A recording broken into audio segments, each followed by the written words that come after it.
Hello guys, good afternoon, welcome back to my channel life স্কুটিনাটি। দেখতেই পাচ্ছ সুন্দর একটা জামা পরে রেডি হচ্ছি। হ্যাঁ, কেন রেডি হচ্ছি বলো তো? হ্যাঁ, আজকে আমার বার্থডে, আর আমার বর বলেছে এই বার্থডে উপলক্ষে ভূতের রাজা দিল বরে খাওয়াতে নিয়ে যাবে।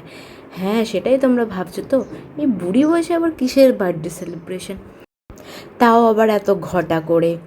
যাই হোক, সারা বছর নকরানি আর একটা দিন রাজরানি হতে কার না ভালো লাগে। তো হঠাৎ করে বলছো নকরানি কেন বলছে?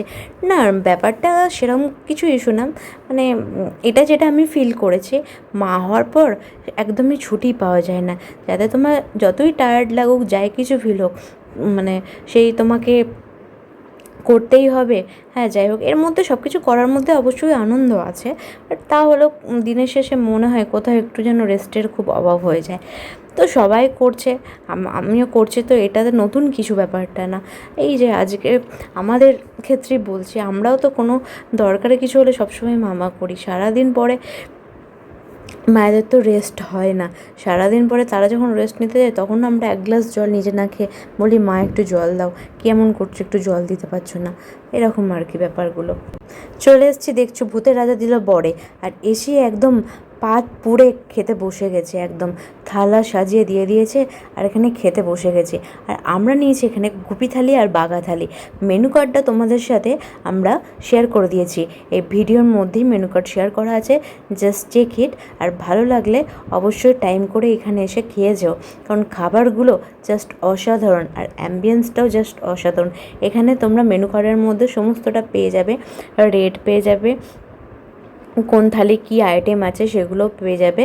আমরা নিয়েছিলাম তো বললাম গোবি থালি বাঘা থালি, ওখানেও কী আইটেম আছে সেগুলোও দেখতে পাবে। আর দাম যে খুব মানে হাই প্রাইস তাই নয়, একদম অ্যাফোর্ডেবল প্রাইসে এত কিছু আইটেম পেয়ে যাবে। তাও আমি তোমাদের সাথে কী কী আমরা খেয়েছি একবার শেয়ার করে দিচ্ছি। তো ভাত, ডাল, ঝুড়ি ঝুড়ি আলু ভাজা, আর এ দিয়ে ইলিশ মাছের মাথা দিয়ে কচুর শাক বাটাটা কমন ছিল। আর ওইদিকে ছিল ডেজার্টের আইটেম, ছিল চাটনি, পাঁপড়, পায়েস আর মিষ্টিটা কমন ছিল।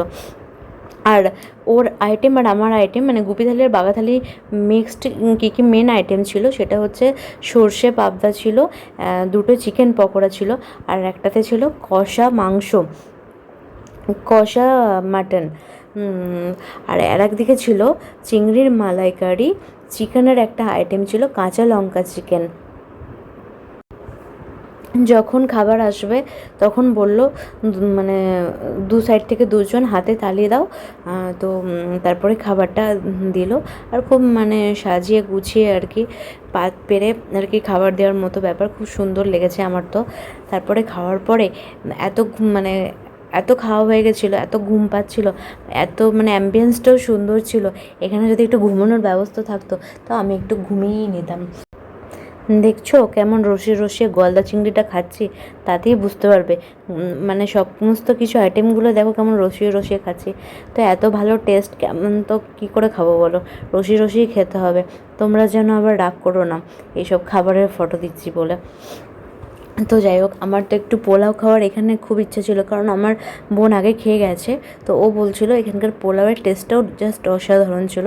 তো আমি বললাম হাজব্যান্ডকে, এক প্লেট পোলাও নিই। তো বললো তুমি তো খাবে না, শেষে আমাকেই খেতে হবে। আর সত্যি আমার মানে পেটে একটু আর ঢুকতো না, কিন্তু জাস্ট একটু টেস্ট করার জন্য আমার নেওয়ার ইচ্ছা ছিল। তো যাই হোক, নেক্সট টাইম তো আমি আসছি, তখন পোলাওয়ের রিভিউটাও তোমাদেরকে দিয়ে দেবো। আর এখানে এক্সট্রা পাওনা কি হলো, জন্মদিন উপলক্ষে পায়েসটাও খাওয়া হয়ে গেল।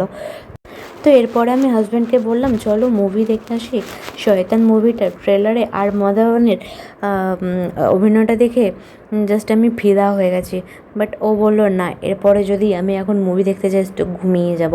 হ্যাঁ, এত তো পেট ফুলে গেছিলো। আর ওইদিকে মুখ বলছে উফ কি ভালো টেস্ট, আর ওইদিকে আমার পেটটা বলছে দাঁড়া, এর রিভেঞ্জ আমি তোর কাছ থেকে পরে নেব, তোর এত বড় একটা ভুঁড়ি করে দেব, তারপরে দেখবি তুই হাঁটতেই পারবি না, তোর আর রোগা হওয়া হবে না, তাতে তুই যতই চেষ্টা করিস। এত খেলে কি রোগা হওয়া যায়? মুখ শুদ্ধি আর পানের ডাব্বাটার মধ্যেও একটা রয়্যাল ব্যাপার ছিল। এই যে মেনু কার্ডটা তোমরা চেক করে নাও। তো তারপরে সেই জন্য আমরা শয়তান মুভি না দেখে স্মার্ট বাজারে ঘুরলাম, তারপর কিছু কেনাকাটা করে বাড়ি চলে গেলাম। তো বাড়ি গিয়ে ফার্স্টে কেক কেটে ফেললাম। তো বর কেক কিনেছে বলে বর বলেছে না আমি কেক কিনেছি, আমি কেকটা কি ফোকাস করব। আরে যে কেক কাটছে তার দিকেও একটু ক্যামেরাটা দেখাও। সোনাই আর আমি দুজনে মিলে কেকটা কেটেছি, এবার দেখো আমাকে কেকটা খাইয়ে দিচ্ছে।